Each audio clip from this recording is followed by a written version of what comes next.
Which one? Interviewed. I interviewed a colleague that I worked with 3 years ago, Cameron Little. Cameron is a special education teacher at Panorama Community Schools. He has taught special education for 3 years. After talking with Cameron for a period of time, he gave me some similarities and differences between his special ed classroom and the general ed classroom. One thing he noticed in the general ed classroom was the combination of large and small group instruction, which is the opposite of kind of what he does in his classroom, and that would be more small group instruction and more of that direct instruction. Also on the general ed side, they usually have that one text fits all approach. So all the students are on the same level, but we know in reality they're really not. And that's where we really need to consider differentiation. Also in the general ed setting, he noticed that reading groups can be put together simultaneously, which means, we can randomly choose kids to fit in a reading group. But in his classroom, it doesn't work that way. He's got to do more audio text that go with the student's reading level or ability level. So it's really nice. There's a software program that will actually adjust to the student's Lexile level. So then that way it's differentiated and all the students can actually read the same content, but the book is easier for students to read, which is really nice because, there's students that are not on the same level. They might be in the same grade, but not necessarily on the same level.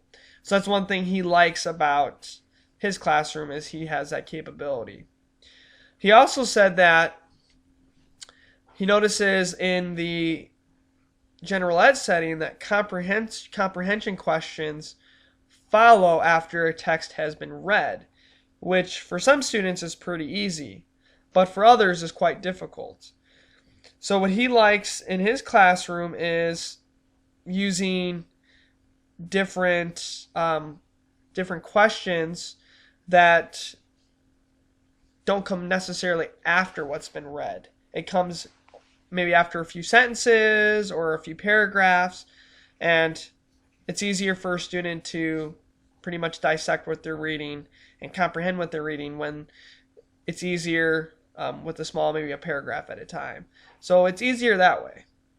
Also, he notices in his classroom is, students are grouped by ability. So, if a student's pulled out, they can be placed in a group with maybe other students that are similar to that level. So maybe same Lexile range, maybe same math score, depending on what they're pulled out for. So they are grouped by ability. And, you see that in some classes where they're not necessarily grouped by ability, but they're grouped by maybe who they want to work with.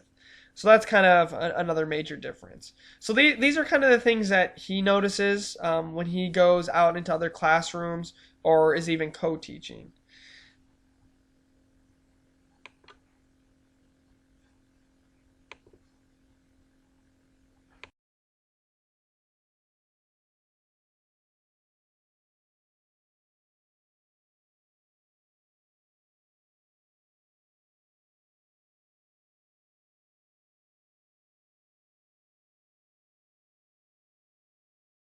After the interview, I talked with Cameron about how his school integrates SPED and Gen Ed into one classroom, and he pointed out three things to me. He said, first of all, the one important thing that he's really liked is being able to co-teach with Gen Ed teachers, and that has really enabled his school to go above and beyond with integrating special ed students in the Gen Ed classroom.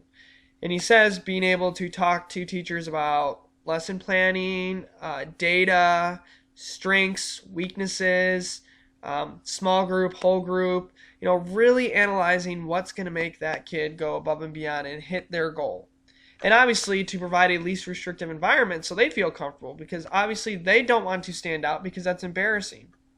He said the second thing is professional development opportunities have really provided his district and the SPED Ed and Gen Ed teachers time to collaborate and learn about effective support in the classroom, especially in the Gen Ed setting, because most of our kids, if you think at the whole scheme of things, are really still in the classroom. There's really not a lot of kids being pulled out anymore unless it's more elementary. Now, this is more high school, so a lot of the kids are still in the classroom with the gen ed teacher.